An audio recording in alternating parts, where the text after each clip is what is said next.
Welcome to Political Beatdown. I'm Ben Meiselas, joined by the one and only Michael Cohen. Cohen, we've got a lot to discuss. Why don't we start in New York? We can work our way over to what just happened in Fulton County, Georgia. But let's go to the Big Apple. Some major developments there. Donald Trump filing a notice of appeal, not posting a bond in the New York Attorney General civil fraud case. And so we heard Alina Habba saying that Donald Trump was going to be able to post this bond, which is now in excess of $464 million when you add pre-judgment and post-judgment interest. Trump filed the notice of appeal, but no supersedious bond, which means the interest of approximately $111,000 each day continues to accumulate. And within 30 days from the date judgment was entered, you're going to have New York Attorney General Letitia James be able to enforce that judgment, seize Trump property, seize Trump assets. Cohen, you called it that at least as of now, he doesn't have the money to post that bond because otherwise you post the supersedious bond with the notice of appeal. You don't let interest accrue. Yeah, see, what happened is, and there I was, sitting in Florida, and all of a sudden I'm getting a whole slew of phone calls from various different members of the press.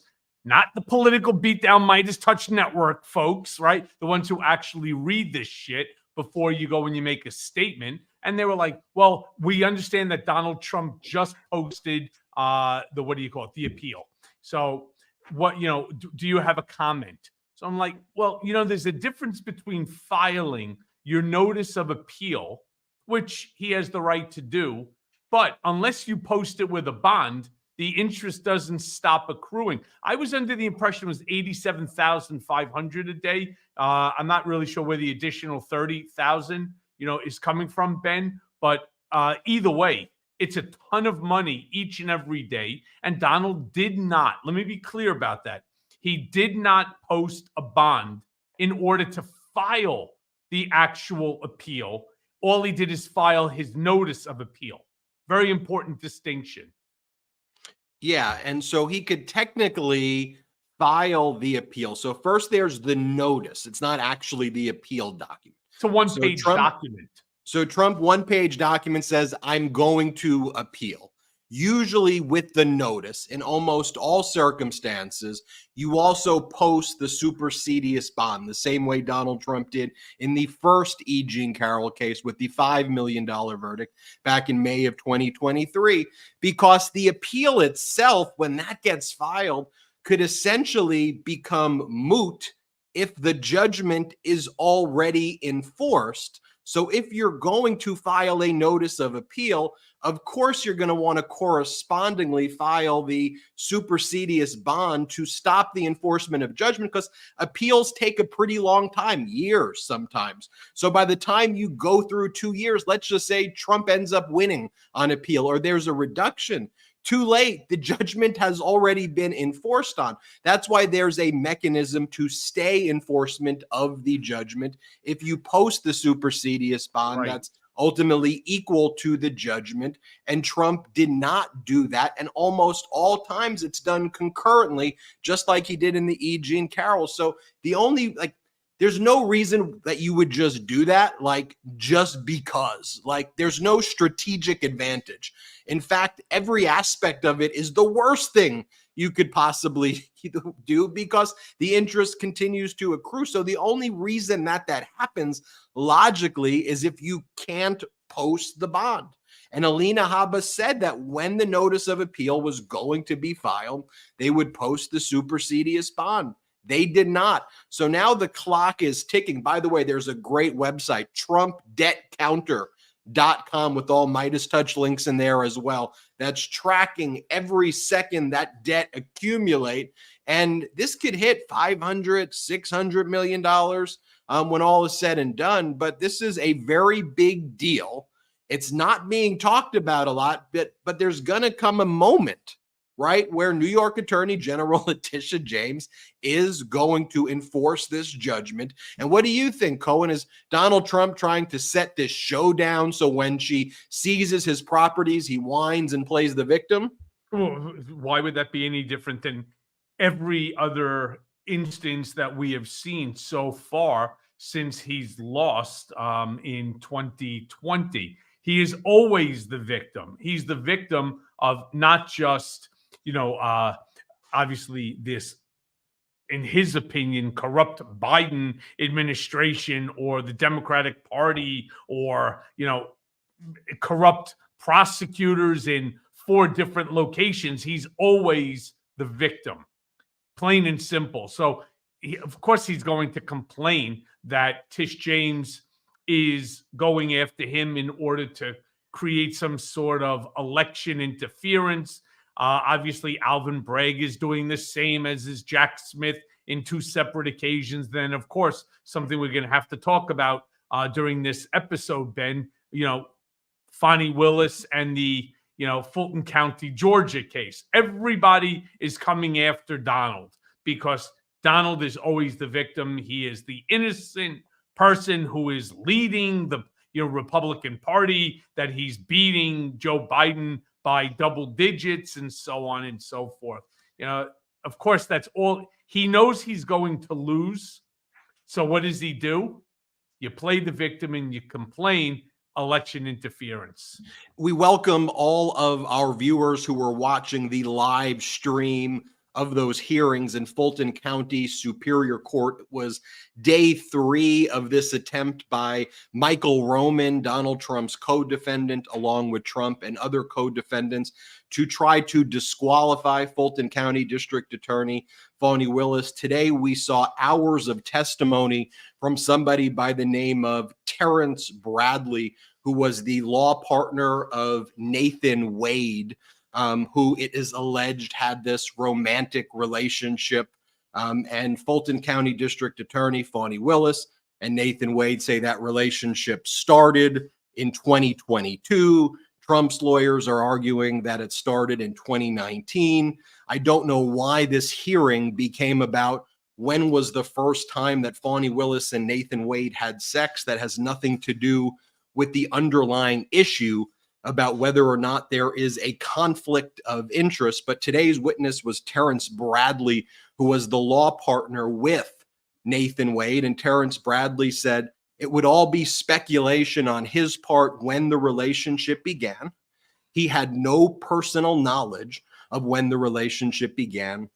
He said there was one conversation that he had with Nathan Wade where Nathan Wade confirmed the existence of the relationship, but Terrence Bradley did not know when that conversation took place and cannot say it was 2019, 2020, or 2021, or before Nathan Wade got a contract to be a special counsel with the Fulton County's office.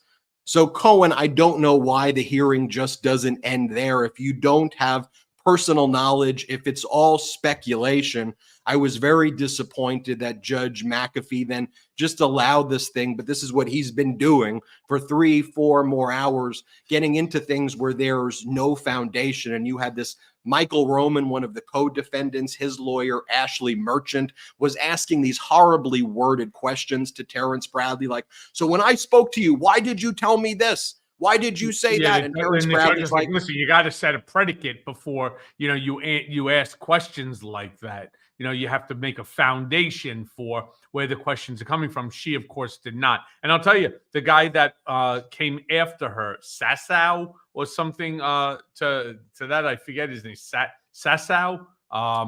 He was equally shitty in terms of the questions that he was asking. Look, I think this entire hearing could have been over in 30, 40 minutes, and I would leave it up to the judge to make a determination. Personally, I don't think that the judge is going to rule that either of them should be disqualified as being, Sadow, or Sayed Cow is more like it. So I'm not so sure that he's going to rule that, either of them have to be recused from it. However, now I'll throw my personal opinion in, and I generally try not to do that. I think both of them should go for the sake of the case. This is not about Fani Willis. This certainly is not about, Nathan Wade. This is about Donald Trump being held accountable along with a whole bunch of other people in attempting to overturn a free and fair election. Plain and simple. And it should not be about Terrence Bradley. It should not be about Nathan Wade. It should not be about Fani Willis. Let Fani Willis turn it over. Let her recuse herself and turn it over to whoever the assistant district attorney is. There are plenty of prosecutors that can get up to speed relatively quickly on this case, right? And then just move forward. Move forward, because the longer this bullshit goes on, the less likely that this case is going to be tried somewhere prior to a date that many would turn around and say does constitute election interference. And I think McAfee should rule immediately. I thought he should have ruled from the bench in terms of what he feels, instead of, going to write an opinion on it. Who knows how long that's going to take? Because every single day that goes on is another day that gives Donald Trump a leg up in terms of not having this case go to trial before the November election. And I'm more concerned about America than I am about each and every one of them, getting their own personal accolades. Well, certainly me too. Judge Scott McAfee set a hearing for March 1st, which will be here live on the Midas Touch Network, where there will be kind of closing arguments between the co-defendants and the prosecution. The issue with recusal or self-recusal gets a little more complicated because Fani Willis is the district attorney. A recusal could potentially have the effect of an office-wide recusal. Her power emanates from the people. So it's maybe not as easy as just substituting another district attorney in her place without disqualifying the entire office.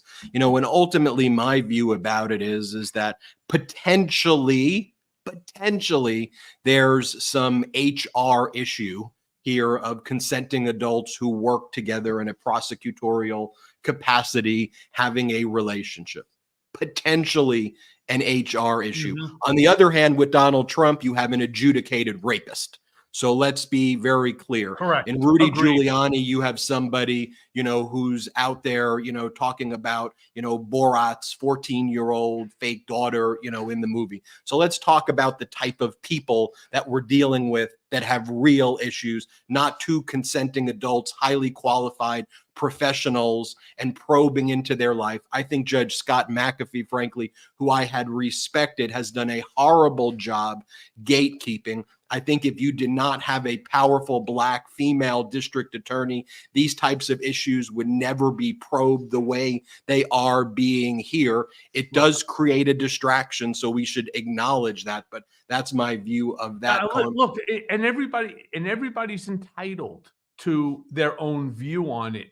And I'm not saying that I think Fani Willis, should or should not. I'm saying for the sake of the case, in order to move this case forward, in order for Donald Trump to be held accountable for what we all know he's done, for what we've heard in terms of recordings and actions and corroborating testimonies and documents, we need him to be held accountable before November. And what this has done is it muddied the water to the point that he is now able to use it, which we knew he was going to. So when people, including some of our brigaders, they say, no, I don't agree with you, Michael, that's okay. You don't have to agree with me on everything that I say. I'm just of the mindset that this is not a Fani Willis case. She deserves the accolades for bringing this case, but ultimately, what is the goal?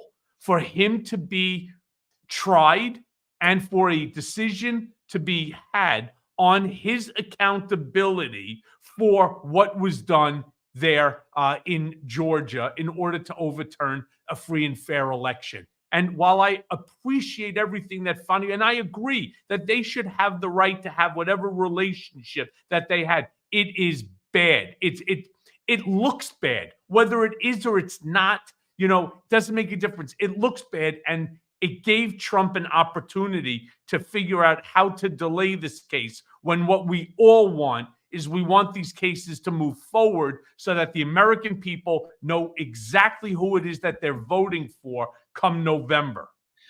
When you just analyze what this is even about, I mean, the fact that you have a group of defendants basically saying the conflict of interest is that we don't have the best prosecutors going after us. We want more experienced prosecutors who can go after us. I mean, when you actually analyze what it is they're trying to say, why would a relationship between two consenting adults have any aspect on an underlying prosecution? And It it is a doesn't. It doesn't. The whole point is it looks bad. It just looks bad. That's the whole point. And here's my thought, though. If Judge Scott McAfee set a trial date, though, which he has not done, you don't get these games. I mean, take a look, for example, of Justice Juan Merchan in the Manhattan District Attorney criminal case. He set a trial date. He was firm about the trial date. Donald Trump, they tried the same types of theatrics there, Cohen. They're doing the same thing here in their motions that they just filed. They're attacking you in the recent motion. They're attacking Stormy Daniels. They're attacking all of these people, all of these things. They're trying to create artificial issues in the Manhattan District Attorney case that's set for trial March 25th.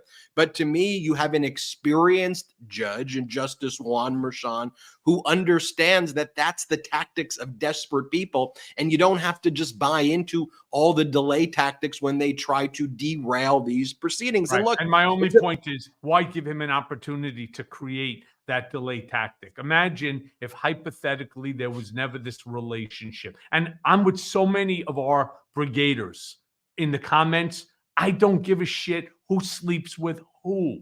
I really don't. As Ben said, they're two consenting adults. But what this did, and again, being that it was kept on the down low, it's not appropriate under the circumstances. And all it did is it gave Trump an opportunity to create a delay tactic.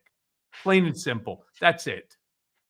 let's talk about Manhattan District Attorney criminal case. You're a witness in that case, so I know there's certain things you can and can't share, but we appreciate those boundaries. But as much as you can would be great here. Donald Trump filed a motion in limine to exclude you as a witness. So I just want to kind of get this right here. So Donald Trump had previously filed a $500 million, whatever it is, lawsuit against you in Florida. You were a defendant. You asked for Donald Trump's deposition. He'd refused to show up and then dismiss the case. And then here, you really don't have a choice. He probably would prefer not to have to testify than to have to testify in a criminal case. I'm subpoenaed. Yeah, you're being subpoenaed. If I was not subpoenaed, I would not have walked in, and I would not have been a witness. So you're being subpoenaed to show up, and Donald Trump has filed a motion to exclude your testimony and to have you, not even show up and not even testify. That's what he's. So yesterday, Ben, I was in Florida. I had gone for the weekend. A friend of mine's daughter had just gotten married in Florida, in South Beach, Miami Beach area. And I'm sitting with my in-laws having lunch. My wife, my in-laws, we're having lunch. And all of a sudden, I get a phone call from a major reporter with a major newspaper. And he turns around and he says to me, "Michael, you're not going to believe this shit." I said, "Oh, God, now what?" So he goes, "Trump's crackerjack legal team, Susan Neschles and Todd Blanche, they just filed a motion in limine to prevent not just you from testifying, but I also understand to prevent, I think, either Stormy Daniels and also Karen McDougal. Both of them, she's yep. the Playboy, all of us from being able to testify on behalf of the prosecution at this upcoming March 25th trial." And I, of course, started to laugh, and I put out a response, that this is obviously, desperate. and desperate actions create stupid actions, and that's exactly what Todd Blanche is and what they are doing. I mean, think about it. What was the basis for this motion in limine that they're going to pull me as a witness in this upcoming case? And the answer is that Michael Cohen is a liar, that Michael Cohen lied in the Judge Engoron case, and therefore there is no basis for us to believe that any of the testimony that he's going to give at this upcoming trial will be accurate and reflective of truth. Well, here's the only problem in terms of why Todd Blanche, in putting out this motion in limine, is as stupid as the document. I mean, he's literally as stupid as this worthless document. All he needs to do is go to Judge Engoron's decision, the 92-page decision, and look on page 43. And one of the things that it says when they're talking about, and it's like a 2.5 pages on me as a witness here, Judge Engoron finishes the entire paragraph about me. Michael Cohen told the truth. But interestingly enough, you know who he said did not tell the truth? Donald. I mean, that's what he turned around and he said, that Donald Trump did not tell the truth. In fact, the way he states it, overall, Donald Trump rarely responded to the questions asked. And he frequently interjected long, irrelevant speeches on issues far beyond the scope of the trial. His refusal to answer the questions directly, or in some cases at all, severely compromised his credibility. I think Judge Engoron was being incredibly generous and not calling him what I would call him, what you, Ben, would probably call him, and certainly the Brigaders would call Donald, and that's a fucking liar. Donald Trump also wants to exclude his own statements that he's posted about, the speeches where he's called Stormy Horseface. He wants all of that excluded as well. That's in one example right here where Donald Trump says, no affair. I never did anything with her. All I did was take a photo with her. And there's a bunch of other things that he wants to exclude. I want to go through that with you, Michael Cohen, but I want to take our first quick break of the show. Heart health and staying healthy, especially when you have family, friends, or loved ones that you want to be able to spend as much time with as possible. It's so important. February is Heart Health Month in the United States, and more than half the population would still benefit from blood pressure support. Trust me, I know all about blood pressure. SuperBeets Heart Chews are the #1 doctor, pharmacist, and cardiologist recommended way to support healthy blood pressure. And they even promote heart-healthy energy without the stimulants. Paired with a healthy lifestyle, the antioxidants in SuperBeets are clinically shown to be nearly 2 times more effective at promoting normal blood pressure than a healthy lifestyle alone. And with over 40,000, listen to that, 40,000 5-star reviews and counting, people are raving about SuperBeet Heart Chews. SuperBeets Heart Chews are absolutely delicious and are truly much better than any alternative supplements out there. I take my SuperBeets Heart Chews each and every morning, and it's really helped kickstart my day. After taking my SuperBeets Heart Chews, I feel like I have more energy and I'm ready to take on the day. SuperBeets Heart Chews support healthy circulation, so you not only get blood pressure support, you also get productive, heart-healthy energy without the crash. Support your heart health with SuperBeet Heart Chews. Get a free month supply of SuperBeets Heart Chews on all bundles and a free full-size bag of turmeric chews that's valued at $25 with your order by going to beatdownbeats.com. So get this exclusive offer only at beatdownbeats.com. Ben Meiselas here. Did you know that your temperature at night can have one of the greatest impacts on your sleep quality? If you wake up too hot or too cold, I highly recommend you check out Miracle Made's bed sheets. Inspired by NASA, Miracle Made uses silver-infused fabrics and makes temperature-regulating bedding so you can sleep at the perfect temperature all night long. Using silver-infused fabrics originally inspired by NASA, Miracle Made sheets are thermoregulating and designed to keep you at the perfect temperature all night long, so you get better sleep every night. These sheets are infused with silver that prevent up to 99.7% of bacterial growth, leaving them to stay cleaner and fresh 3 times longer than other sheets. No more gross odors. And get this, Miracle sheets are luxuriously comfortable without the high price tag of other luxury brands and feel as nice, if not nicer, than bed sheets used by some 5-star hotels. Stop sleeping on bacteria. Bacteria can clog your pores, causing breakouts and acne. Sleep clean with Miracle. Go to trymiracle.com/beat to try Miracle Made sheets today. And whether you're buying them for yourself or as a gift for a loved one, if you order today, you can save over 40%. And if you use our promo BEAT at checkout, you'll get 3 free towels and save an extra 20%. Miracle is so confident in their product, it's backed by a 30-day money-back guarantee. So if you aren't 100% satisfied, you'll get a full refund.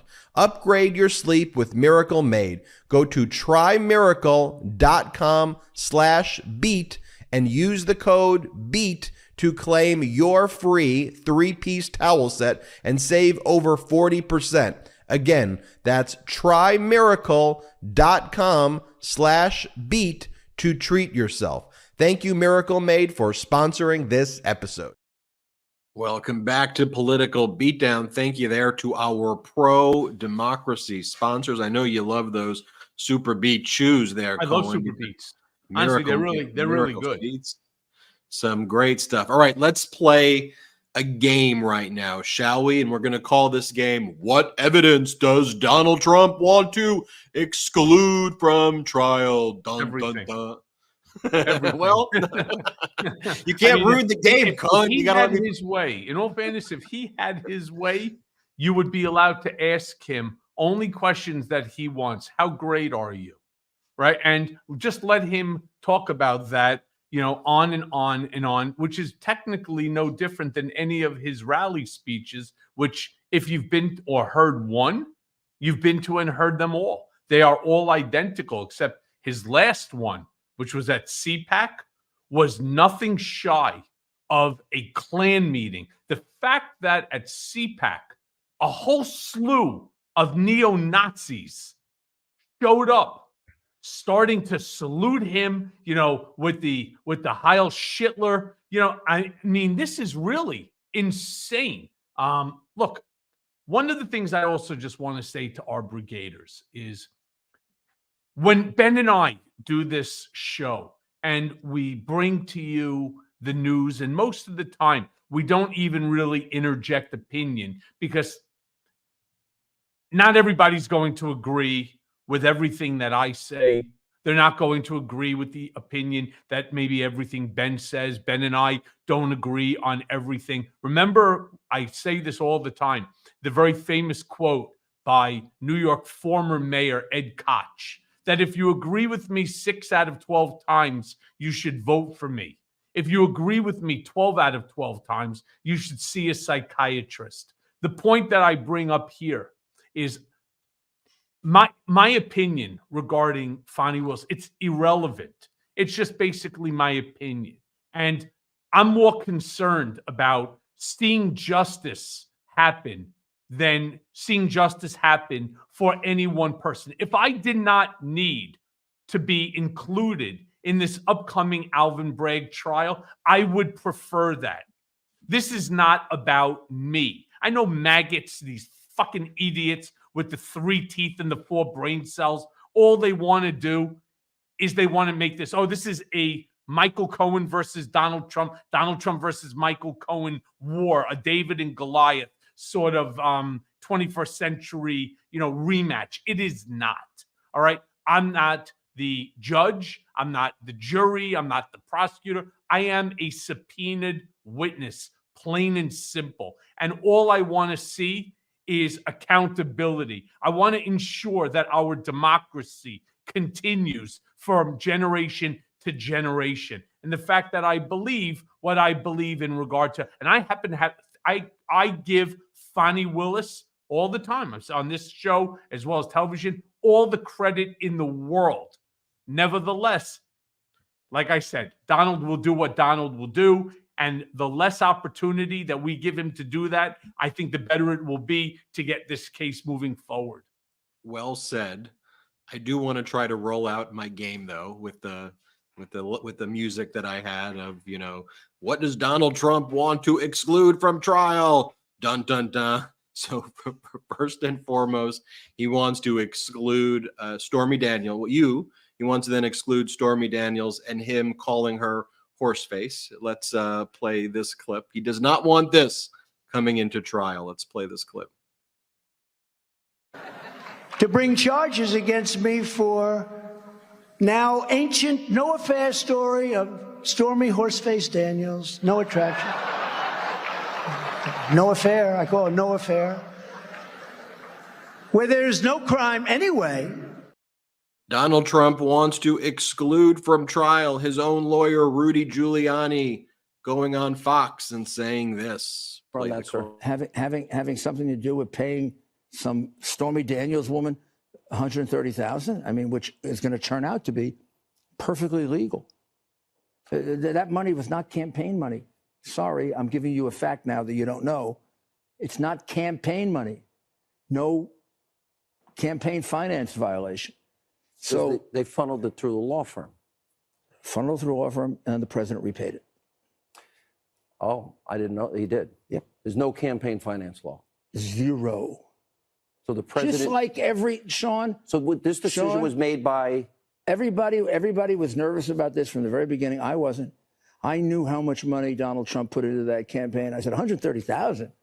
He's going to do a couple of checks for $130,000. When I heard Cohen's retainer of $35,000 when he was doing no work for the president, I said, well, that's how he's repaying. That's how he's repaying it, with a little profit and a little margin for paying taxes for Michael. But do you know the president didn't know about this? I believe that's what he didn't Michael know about said. the specifics of it, as far as I know. But he did know about the general arrangement that Michael would take care of things like this, like I take care of things like this for my clients. He will. Hold on.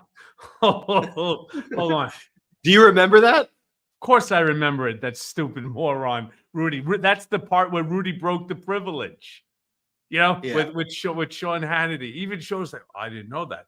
I mean, of course. I mean, you got to...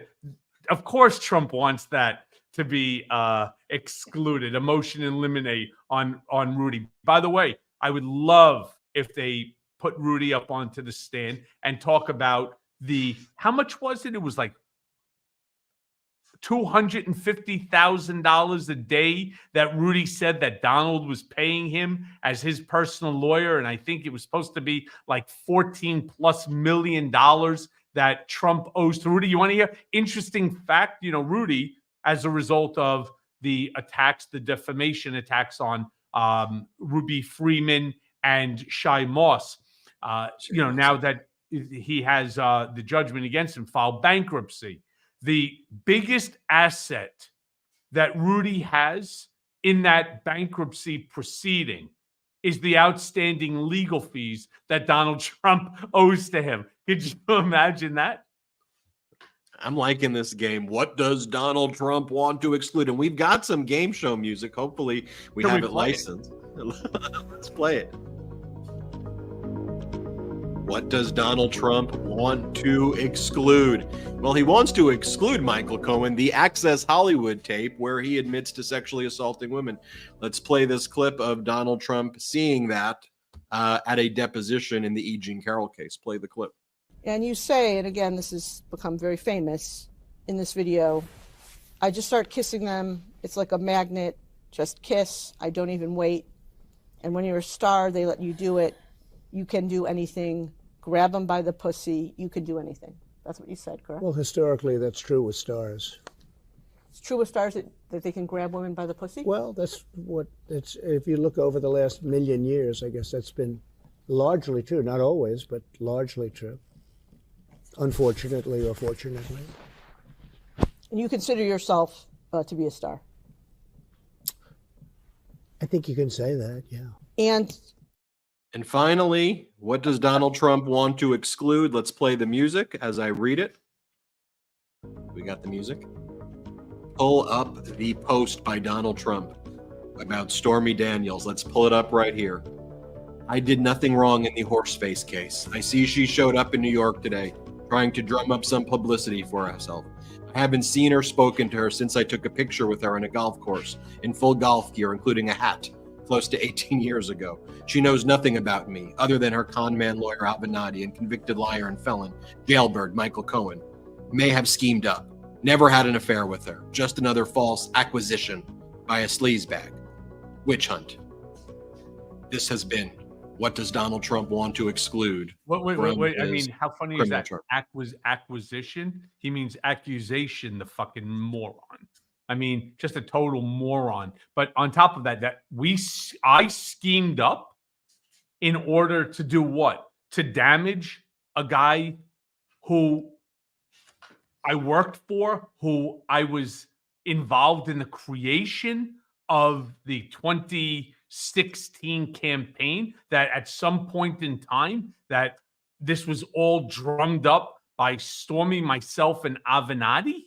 Seriously? I mean, and acquisitions? I mean, again, the guy is so unhinged. He doesn't know what he's talking about. And the fact that we're not all just laughing at him, I mean, when I say all of us, I'm talking about the maggot morons as well, the ones that are trying to troll our brigaders, which is why I keep saying to our brigaders, we need to have 20 million brigaders, all of us saying the same thing when we march to Washington, and we basically show our support for the Democratic Party so that we can get rid of this MAGA ideology once and for all. I'm not saying get rid of the Republican Party, right? I mean, you do need to have at least two parties to have a contest. But what I am saying is we must eradicate this MAGA ideology, this fascism from our body politic once and for all. And the only way that we do that is by having this blue tidal wave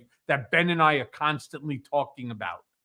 You know, as I always say, MAGA is not conservative. MAGA really isn't Republican. I mean, MAGA's taken over the Republican Party. The Republican Party's basically dead. There's a lot of mainstream Republicans, actual conservatives, not the MAGA mutation, who follow the Midas Touch Network. Lots of independents follow the Midas Touch Network, as well as progressives and liberals, because this is team pro-normalcy, team democracy. And we look at clips like this. I'll show you this one from the other night of Don Jr. And then I'm going to show you some of those clips of Donald Trump at CPAC. And then he spoke at the Conservative Black Federation event in South Carolina, which I'm going to show you some clips of as well. And this is some revolting stuff. First, let me show you this clip of Don Jr. on one of these on his own right-wing podcast. Here, play this clip. I travel all over the country. I fly commercial. I'm all, I have seen and witnessed now more than ever, the amount of African-American men that have come up to me, literally like, hey man, you're my hero. I'm like, what? Really? I did not have that in my bingo card. Wow. And first of all, I like the guy with Don in there. I mean, talk about strange looking dude. But you had a black guy come over to you and say, hey, you're my hero. I mean, I don't even know where to start. If you look at any of the Trump rallies, the one thing that is it's pretty apparent is that there is a limited number of minorities. Everybody in that rally, for the most part, it's like 99% of that rally are white. And, you know, what they do is they strategically put a handful of minorities, like camera left, camera right, so it doesn't look like the fucking Klan meeting that it actually is. Rest assured that at CPAC, you didn't have a group of black people that were there coming over to Don Jr. saying, "You're my hero." What you probably had was the neo-Nazi skinhead group coming over and saying to Don Jr., "Hey, you're my hero." And it's really sad because I know Don Jr. and why he's doing what he's doing. To this day, it was a question that was asked of me over the course of this past weekend. Is Don really the way that he purports himself to be? And the answer is no. In fact, how many times even on this show have I turned around and I told you things, or that I wrote about in my first book, Disloyal? Donald Trump Jr. wants to be nothing like his father, or at least so he said. He despised the way that he grew up. He despised the fact that he did not have a father, a normal father, that would go throw a baseball with him, or a football, or a frisbee, or something. Just take him to a ball game. He would take him to like a construction site and tell him to go pick up nails that weren't bent. And for every box, he'd give him $1. That's the relationship that, or he would go with his father to collect rent at, you know, one of the Mitchellamas or other buildings that they, you know, that they owned. That was what his life was like. He wanted a father to take him to a ball game. He wanted a father to spend time with them. Donald was not the father that he tries to portray himself to any of the three kids. They all went away to boarding school. All right. Yeah, Ivanka ended up coming back because of her alleged modeling career, but that was more Ivana than it was Donald. This whole thing is a big fucking ruse. Why Don Jr. is doing what he's doing, I have no idea. It's shameful. There's the only way to describe it. The shit that he used to talk about his father, and to listen to him talking the way he's talking about now, come on. This is just, it's crazy talk. And it's contrary to the things that Don Jr. used to say, you know, to me in the office. Let me show you this one clip from CPAC. Then when we come back, we'll show more. But this is Donald Trump calling the J6 insurrectionist hostages. One of the things he does at these events is he plays a distorted national anthem, a fabricated national anthem, which is a song that he made with the insurrectionists, and it's called like The Spirit of J6. And that's where the MAGAs, they pledge allegiance to the spirit of the J6 insurrectionists. Trump calls them hostages, and then he starts to praise them. That's a major part of the speech that Donald Trump gives. Let's just play one clip of that right now. Free from their grip, very soon. You heard the J6 hostages, didn't you? You heard that. And I will tell you, there's never been in the history of our country a group of people treated the way they've been treated. There's never been anything like it. And when he says you heard the J6 hostages, that's the manipulated national anthem that the J6 insurrectionists sing with Donald Trump, that he makes people pledge allegiance to the J6 song, not our national anthem, not our flag. In any event, I want to talk about that and more, but let's take our last quick break of the show. Working hard, purchasing a home or a business, having something to leave your family when you're gone. I mean, that's the American dream. The things we build our future around are the things worth protecting. Making an estate plan now means gaining security over your assets and peace of mind, not just for you and your loved ones, but for the family. With Trust and Will, you can create and manage a custom estate plan starting, get a load of this, at just $159. So go to trustandwill.com/beat for 10% off plus free document shipping. Now, I want to be clear about something. As a lawyer, I've seen what happens when someone passes without a will. It's called intestate, and it's a nightmare. The Trust and Will website, it's easy to navigate, and it makes the process incredibly straightforward. And I assure you that having a will and trust will give you the peace of mind when you put your head down at night. How and to whom you leave your property, that should be your decision, not the government's. Trust and will gives you and your family easy access and control of your entire estate plan. Your family will be fully prepared and protected with your will and trust being managed online. Each will and trust, remember, is state specific, so it's customized to your specific needs. I mean, you might want to have care wishes or the nomination of guardians, final arrangement plans, or even who should have power of attorney. So ensure that your family and loved ones avoid the lengthy, expensive, and complicated legal proceedings, or worse, the state deciding what happens to your hardworking assets. Trust and will has simplified the entire process of estate planning. Trust and will has made estate planning accessible and affordable. Trust and will saves your loved ones time and unnecessary stress by having all of your documents in one place with bank-level encryption. I mean, their simple step-by-step process guides you from start to finish with ease. And live customer support is available through phone, chat, or email. Get the peace of mind you deserve today by creating your estate plan with Trust and Will. With an overall rating of excellent and thousands of 5-star reviews on Trustpilot, Trust and Will is used by hundreds of thousands of families and counting. So go right now and secure your assets and protect your loved ones with Trust and Will.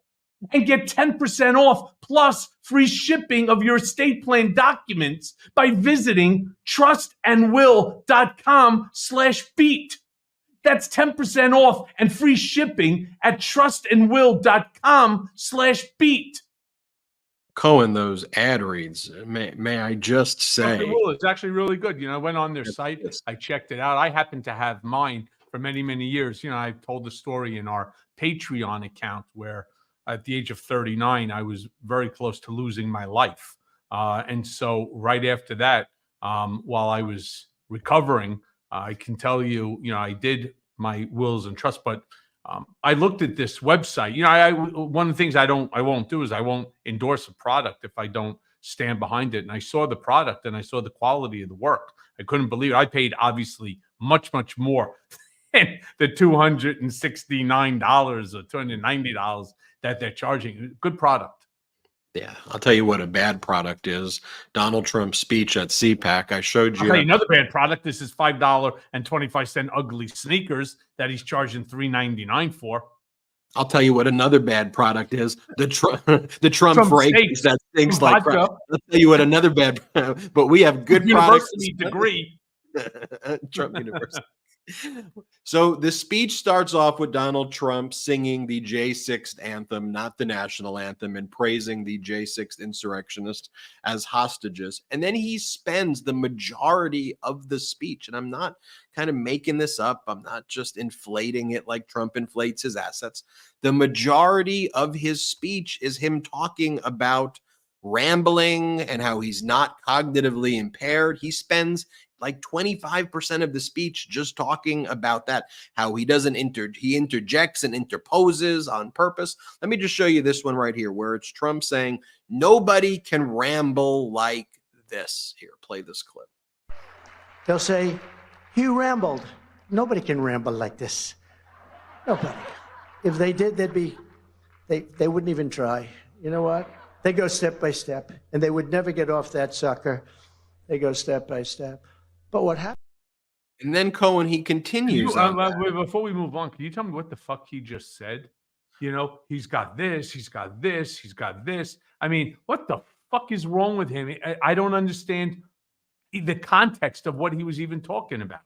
Well, perhaps this sheds some additional light. Here he says, they'll say he rambled. They'll say he's cognitively impaired, but it's the opposite. It's total genius. And watch when he talks like that, Cohen, because that's how he says it. He goes, they'll say it, but it was total genius. When I watch this, I'm like, this is the exact type of person my dad told me to avoid if I ever saw at a bar. Here, play this clip. See, they'll say he rambled. He's cognitively impaired. No, it's really the opposite. It's total genius. You know that. It is. It's total genius. Genius. What else can you say? Have you ever heard Donald Trump criticize himself on anything? Has he ever turned around and said that he made a mistake? Has he ever turned around and apologized? Forgetting about holding the Bible upside down or 2 Corinthians, has he ever apologized for anything? Has he ever acknowledged making a mistake? The answer is no, because narcissistic sociopaths will never, ever acknowledge that they've made a mistake. He is incapable of making a mistake. Why? Because he thinks he's from, divine intervention. I mean, it's truly incredible. I mean, there's no other way to describe Donald Trump other than just batshit crazy.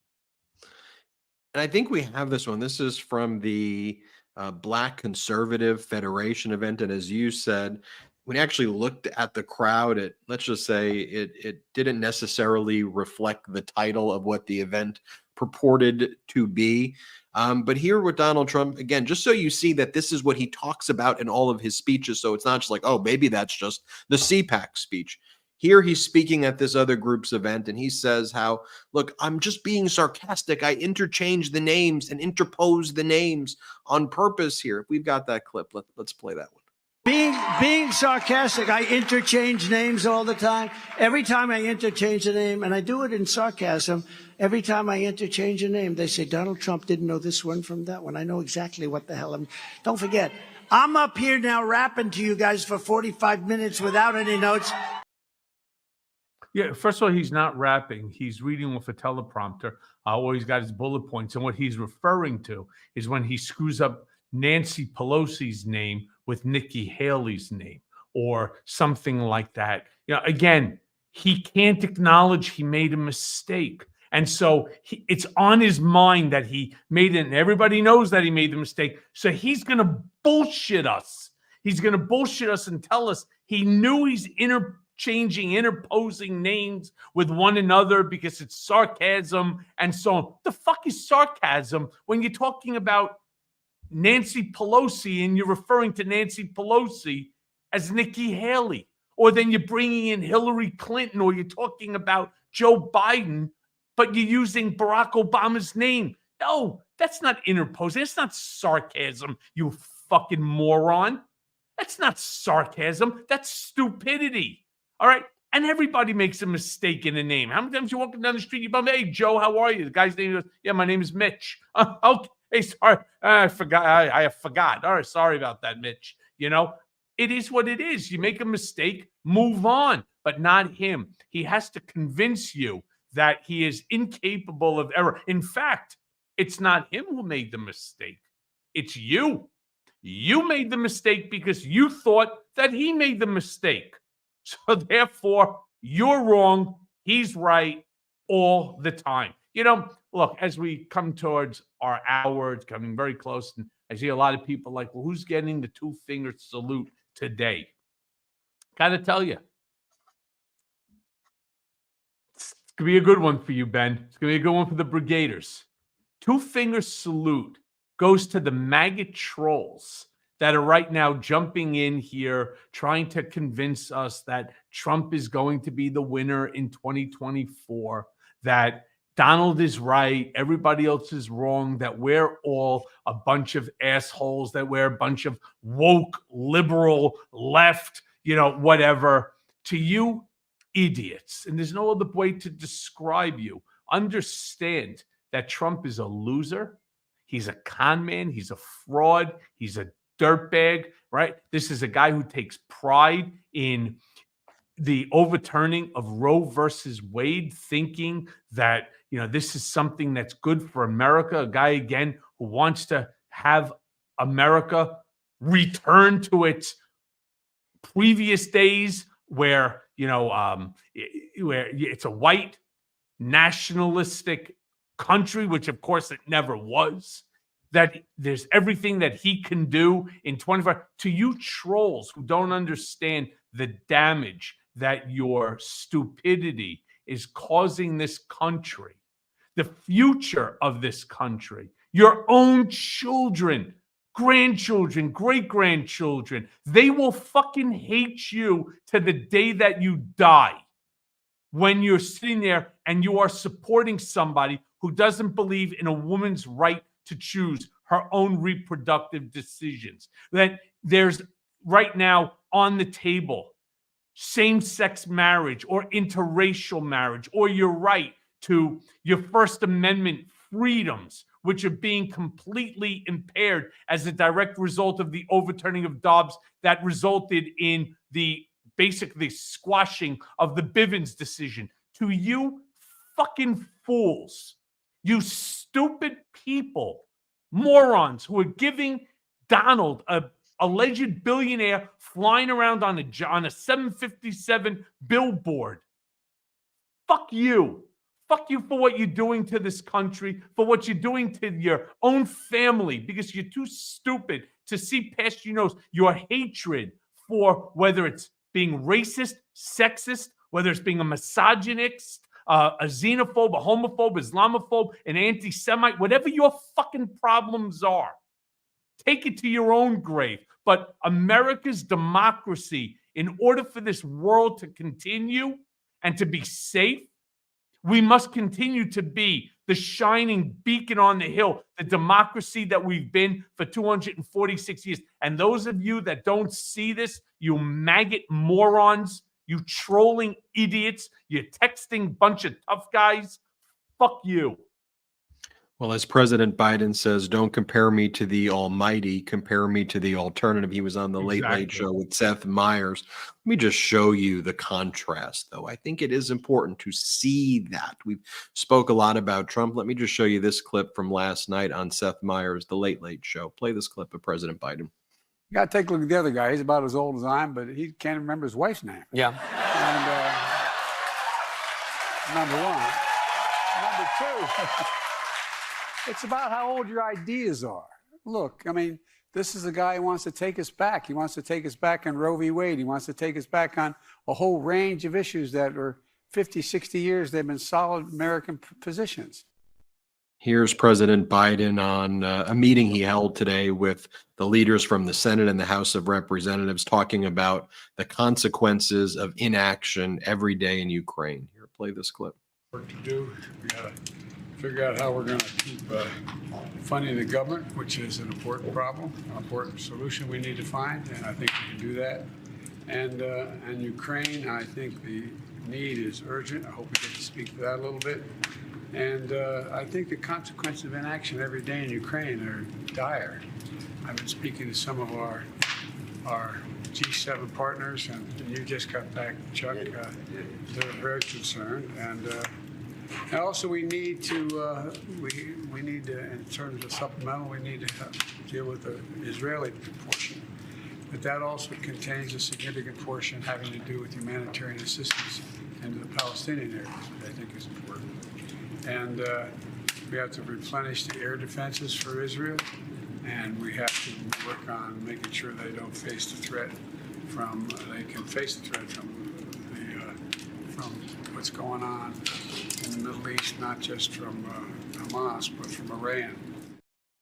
And then Cohen, you mentioned if you listen to him speak, he's not reading off a teleprompter.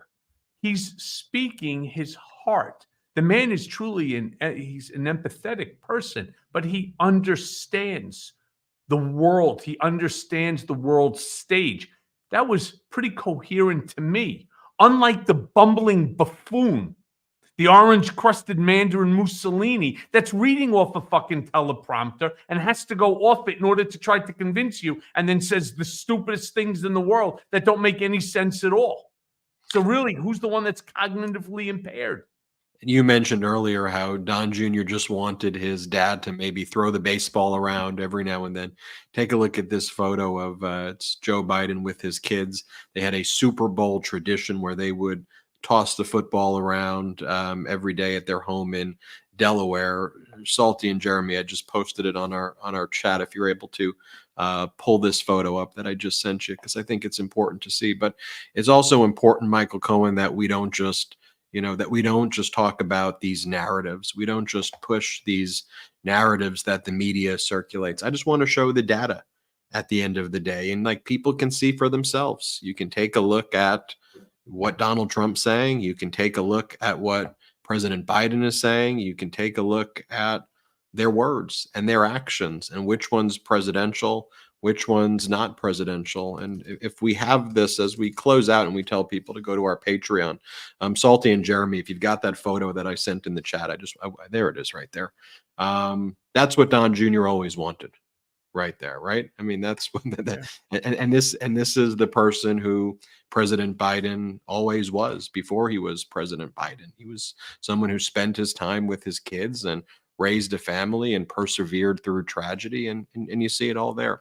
Everybody, check out the after show now at patreon.com/political beatdown. That's patreon.com/political beatdown. We don't have any outside investors here at the Midas Touch Network or on Political Beatdown. So one of the ways we grow this platform in a kind of a fun way is through these after shows that we do exclusively on patreon.com/political beatdown. So if you can join us there for the after show, great. I got some more questions for you, Cohen, about maybe some things with some of the upcoming trials, your prep, your state of mind right now, what you're able to share.